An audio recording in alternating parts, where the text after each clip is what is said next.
We'd like now to bring up our speakers. Right here. Yep. Yeah. We ask all the speakers of this panel back, of this topic back on stage, please. I hope you're all there. Jens, would you come up again? Rosendo, Vibran, and Professor Venus.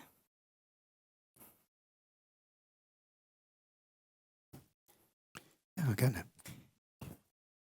And some strong people to help me with the tables would be great. I think we organized someone. Would you do it? Fein. Yeah? Perfect, thank you. Dann haben wir noch die.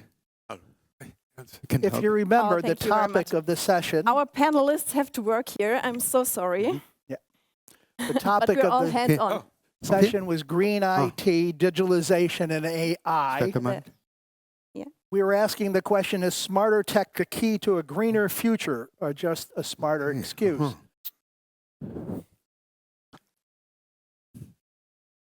Okay. Mhm.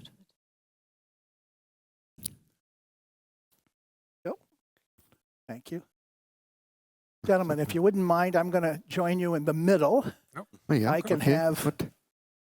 you folks on the either side of me. Okay. Mhm. And we're going to move along quickly, but I'm going to start, Vibran, if you don't mind, because from your background, I thought it'd be great to start off with a little practicality and to talk about what kinds of companies typically start on the green IT journey, and what do they need to do that? Yeah.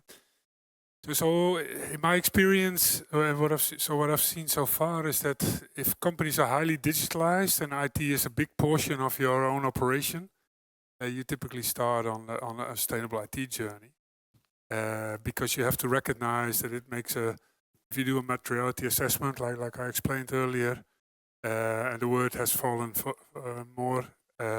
You will see that IT is just a big portion of your total operation. But so a bank and insurances, companies like that. Naturally, yeah. Yeah, where IT is just a very big portion of your operation.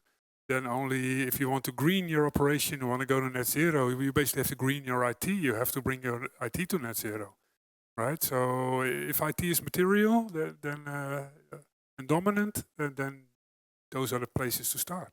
Those are indeed places to start. So, I'm going to ask a question. I'm going to start, Jens, with you, but it's open to the rest of the panelists too, which is... Maybe I can add, I think the companies have a lot of energy consumption, are the first, because when they reduce their consumption, it's money for them, and it's profit.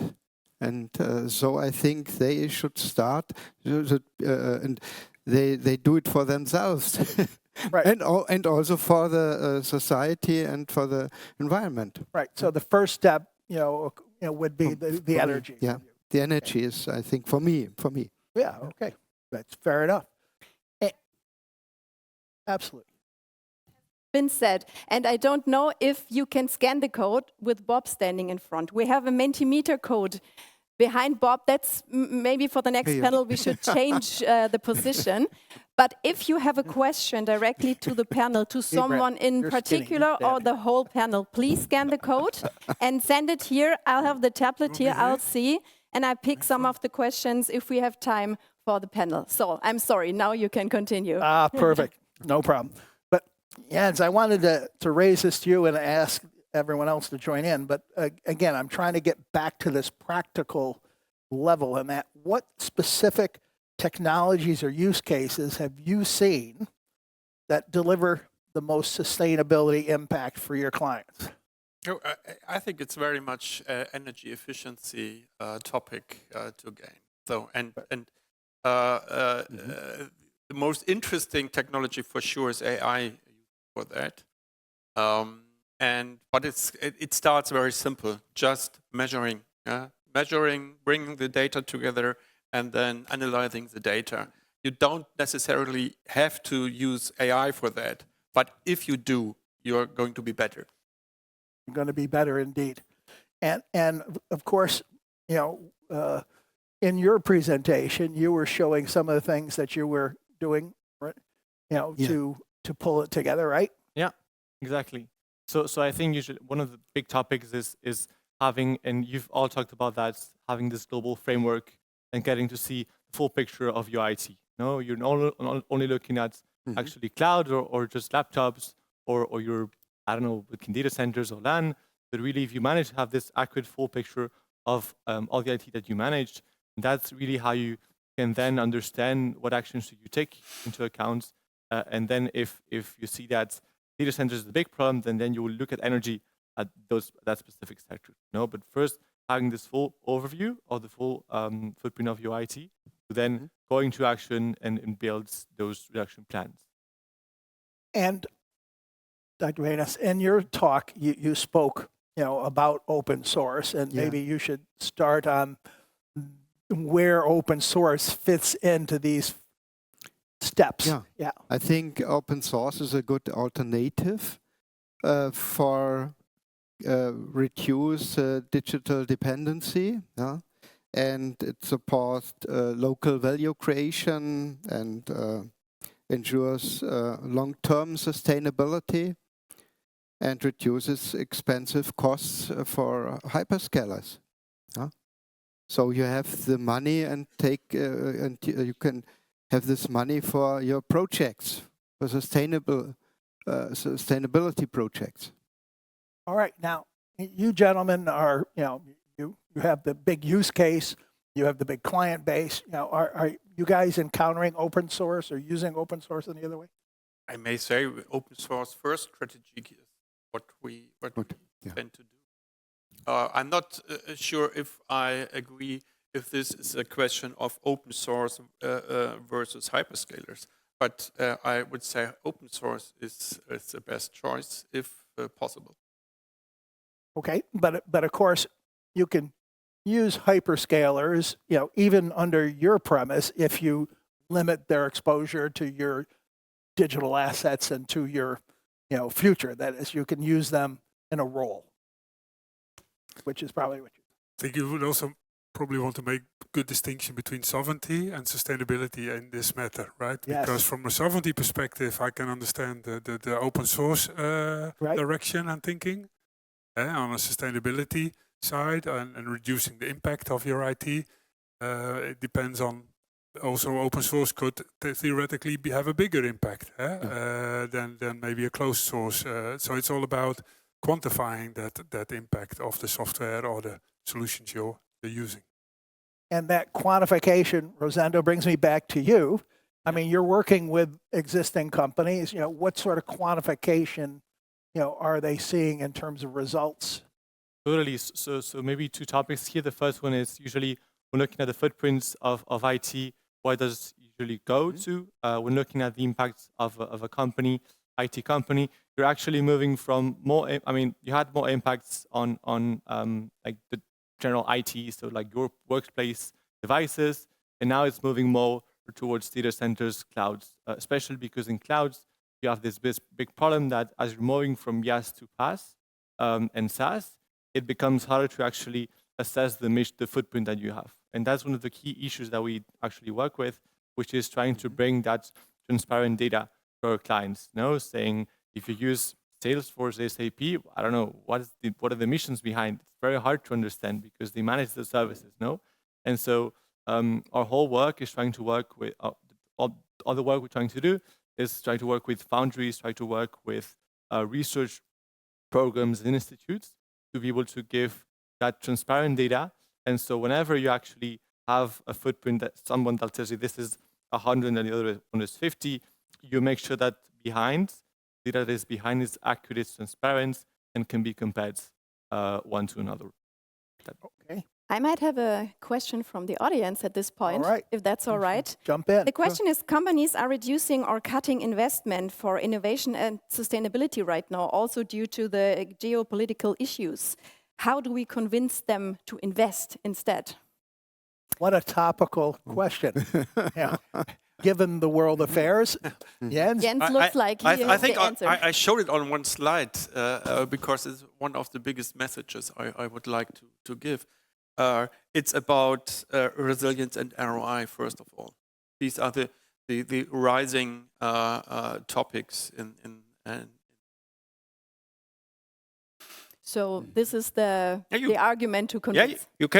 you can for sure show that your investment will return, because sustainable investments tend to return faster and more sustainable on the long run. And this means resilience very much. Yeah. And the risk management perspective, I think, is so important. We discuss quite a lot on that topic. So you have to have proven fact that it is going to be an ROI. Yeah. And then people are listen and they will invest. So sustainability is not a nice to have topic. It Not is anymore, not. yeah. And every businessman should really look into the figures, and then they can decide on that. Okay. And Ernest. another message, don't fall in the cost trap, in the total dependency. So if you are in the cost trap, you don't have the money for sustainability projects. Great, thank you. And I Thanks. think that the audience question was, Yeah, sure. given the heightened tension, if we can say, and here we are in Europe and very much closer to that heightened tension geographically, that sustainability is, again, under threat of being put behind other priorities regarding defense and other things. Would you like to comment on that? Yeah, I think I alluded earlier on to that same trade-off that you see happening between, I call it the 3 S's, like in my model, but ideally that should not be a trade-off. I still think they should be able to go together. We have different challenges, 3 different risks. Indeed, the sovereignty, the sustainability, and keeping ourselves secure. So I think we should find ways to where there are synergies between those 3. And I'm quite sure there are. I think that's a very intelligent approach. I don't know if you realize that one of the most important topics in the recent reports, or sustainability reports, CSRD reports, is cybersecurity. I don't know if you really thought cybersecurity is a sustainability issue. It is. It is one of the biggest ones.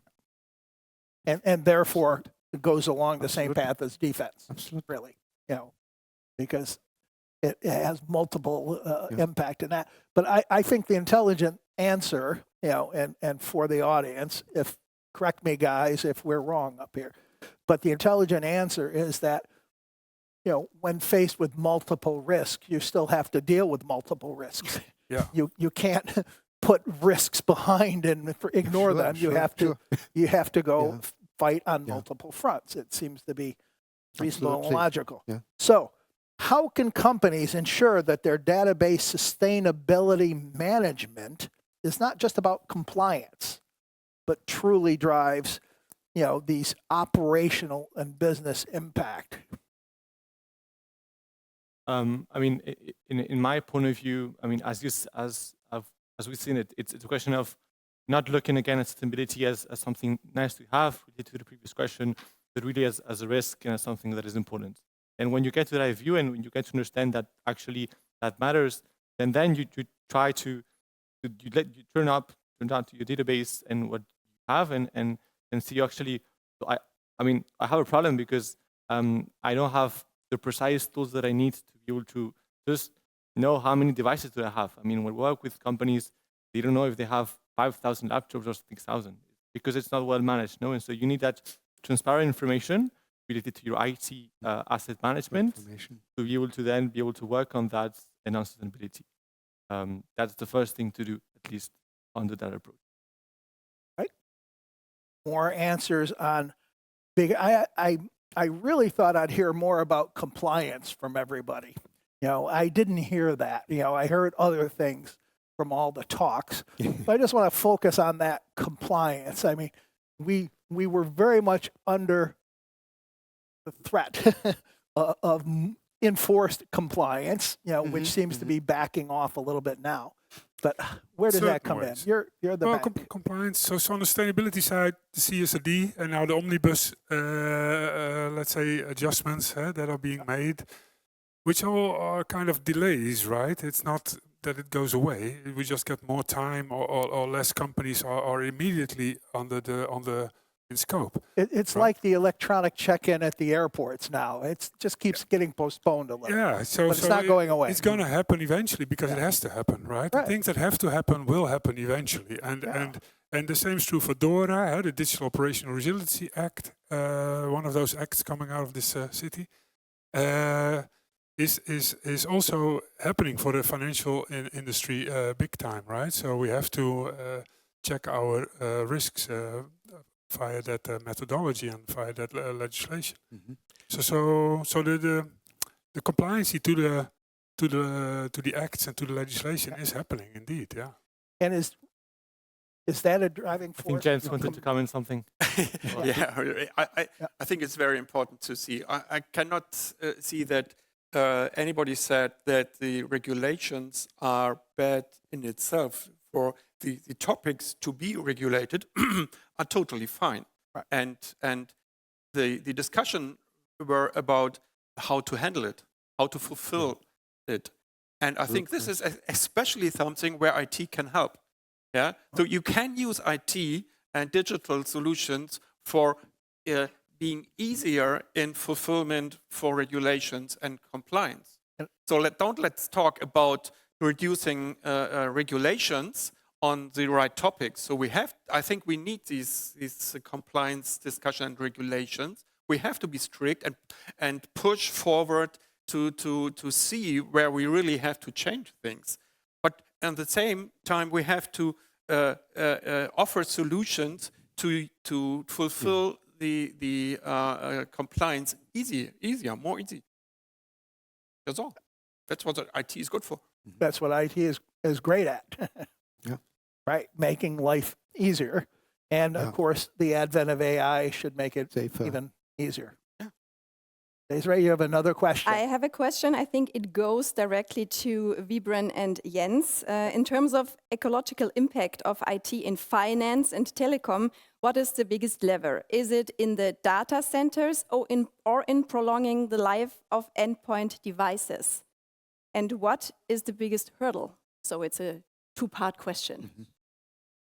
Maybe start. Yeah. Echo in the It's an echo, right? There was some echo. I was irritated. Yeah. Yeah, so in our dashboarding, we've seen a few elements, right? So the front end, we have 23,000 roughly employees. So we have around 25,000 laptops typically. There's always a few extra for some reason. And the footprint of that sits in the manufacturing and in the whole supply chain of making that. So 80% of the impact's already been when we open the box and we start using that device for a few years, right? And we extend the years where we can. So on the data center side, it's actually completely the other way around because it runs 24/7 times 365. The impact there sits mainly on the operational side. So if you open the box, only 20% has been, and 80% still to happen. So that's where it becomes important. How do you run that? And what's the energy mix that goes into it? So that's two big distinctions between the front end and the back end of IT, I would say, and how to steer on that. And so both have their big elements, but both have their different tactics. Mm. Jens, what would you add? I would say at the moment, the lever is, or the best and the biggest lever are in the data center world, because we are closer really to use this lever, energy efficiency we talked about. But not only that, in my presentation, you can later on see our green AI principles or guidelines, which we use to reduce energy consumption in delivering AI and using AI. This is important as well. But on the long run, for us as Deutsche Telekom, for sure, the devices is such a huge lever as well. But it's more complicated because we have more stakeholders to be taken into account. So would you say you can really compare it? It has different obstacles and it's different time of when it's a lever. Yeah. So we are starting very much with the data centers. We are already working on the devices for sure, but it will take a little bit more time. One after another then. Yeah, because this is very much Scope 3 topic with the devices more than the data. Okay, thanks. And just to change topics slightly, but to encompass some of the things I think the audience wants to hear. In terms of your client base, who and which job titles are the driving forces in taking these decisions, totally. for the clients? Very good question. So I would say that if you, in companies or public organizations which are non-IT, so non-telecom providers or non-cloud providers, in that case, it's usually either someone from the CIO, CTO office who actually is interested by that approach and actually finds those levers when he can actually manage to say, hey, if we do this, then we can actually save this amount of money. No, and within those actions, you can get that title of sustainable IT manager and get a team that is behind and work through that. And so those are usually people who have the role of sustainable IT lead, something like that. And when you look at IT providers, telco providers, solution providers, then it's directly the CSR, ESG roles that actually cover the whole operations of the company, which for home IT is, of course, the core of the business. So you have those type of personas for those roles. And each of them wants their specific information. So the ones which are under the CIO, CTO will focus more on maybe try to reduce those emissions, those costs, while the other ones are more driven also by the needs of clients who want them to report on the emissions that they have. And great. Brand, you're working in the bank in the IT sustainability. Yep. In your organization, who drives those bottom line decisions? I mean, you have 23,000 laptops. You want to adjust them all. Where are the decisions taken? Yeah, so we have product owners for typically the different categories within our IT landscape or estate. So we have product owners who eventually select the new, let's say, successor of a certain IT asset, right? And but then they have their selection criteria. They work together with procurement, and on that criteria list, there are also sustainability criteria now, and they're moving up down from the ranks fast. So they used to be at the bottom somewhere if they were on the list at all, and they're moving up the ranks fast now because, like I said in the sustainability impact assessment, we want to understand what you are going to do there. How is it contributing to our sustainability targets? Is it contributing to our sustainability targets?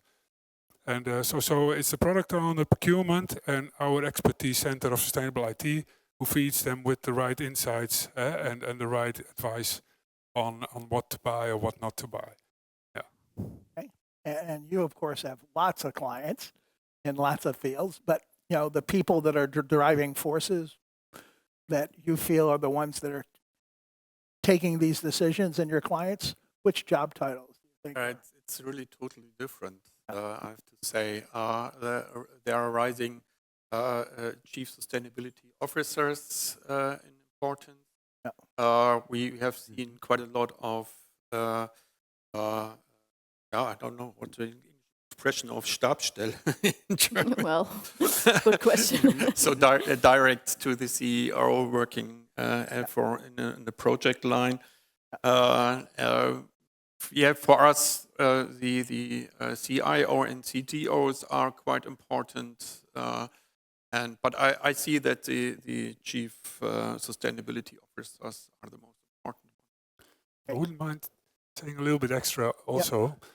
That we talked a lot about IT assets, or at least I talked about it, but I think the IT architects also play a big role because these are devices or assets we purchase, but then there are solutions being designed and sustainability by design is still a challenge for a lot of IT architects. I'm sorry to say that. But very important. All right. So, we're coming down to the end because we're running out of time, but I just want to give everybody one chance to say something final about what you'd like to share with the audience. And Rosendo, I'm going to start on your end and work this way. You made a presentation. You've had a chance to join in the group discussion. What is that one thing, if they could take away one message from you, what would that be? I would say, so sustainability is not the cherry on top, but it's really risks and how do you actually plan your business for the future. Thank you. Dr. Okay. Burns. Yeah, digital sovereignty is a prerequisite for all this transformation. Thank you. Sovereignty über alles. Okay. Sovereignty. all. Viva. No, that's the basic. The basic. You Yes. have no the money. You have no money for your projects. Got it. I would say steering on money, so on cost, has not gotten us away from problems like sovereignty or sustainability. So apparently cost is not a good proxy. And you know, you read that a lot, but I don't think it is. Cost drives us can drive us in the wrong directions. So steer on the things you want to achieve. Steer on the sovereignty, staying in control of your IT, or steer on your sustainability, and ideally steer on both, including security. So you have the synergies of those. Yeah. I would say don't hesitate, don't wait. It's about bringing data to action. Great. And my little conclusion is just to underline the fact how related IT is to the transformation, the sustainability, and as you say, a perfect tool. Thank you, gentlemen, very much for your contribution. Over to you, Desiree. Thank you. Yeah. Thank you. First of all, applause. Danke, danke.